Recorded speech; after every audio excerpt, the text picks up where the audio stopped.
here. We are in the middle of recovery summer, or actually almost to the end of recovery summer, and it doesn't feel much like a recovery right now, does it?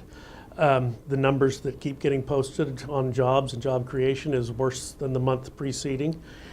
And it's really not a great surprise when you look at how punitive we've been to the productive sector of society, that sector that we depend upon to grow the economy and create the jobs, and those are small and medium-sized business. And every person of every political stripe will stand up on the stump and say, small business is the backbone, it's the engine that drives our economy, and yet punishment after brutal punishment to the small business owner.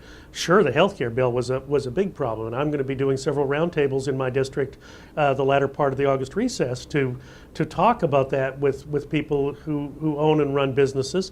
A great article in the Wall Street Journal the other day, written by a gentleman in the private sector. He said, this is why I'm not hiring, and expounded upon the fact that it cost him, I forget the figures precisely, but it was about $75,000 to pay a worker $44,000. And the consequences of all of the additional stuff that we've passed in the past several months has just made it untenable. And no one knows, it's sort of like small businesses are looking to find out, do they have sure footing, or is the bottom going to drop out from underneath them again?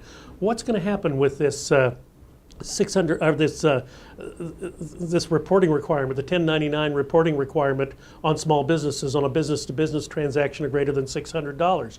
Are we setting the stage and gathering the data for a value-added tax that might come in the future to pay for this enormous healthcare law that was signed a few months ago? I don't know, and I don't think anyone else does either. Small businesses that provide those jobs at the entry-level side are looking around and saying, you know what, we just don't need to be doing this right now. Let's cut our workforce back, work with what we have, and we'll wait and see how things turn out a little bit later. The financial services bill, does anyone really understand what was in that bill? I mean, it was designed to rein in Wall Street bankers, but what it has done is clobber small business, and as far as I can tell, the Wall Street bankers are going to make out okay in this new environment.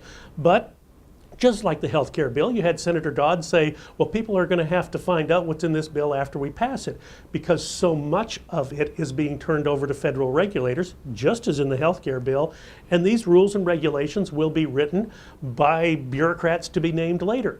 We're just now getting a sense of that in the health care bill as we watch the big National Association of Insurance Commissioners wind down in Seattle. They were supposed to be responsible for defining the medical loss ratio that was then going to be implemented across the country, but there's no guarantee that the Secretary of Health and Human Services will follow their direction, although that was written in the law. Now, it would be great on my little committee, the Committee of Oversight and Investigations of the Energy and Commerce Committee, if we could bring the Secretary in and just ask her a few questions.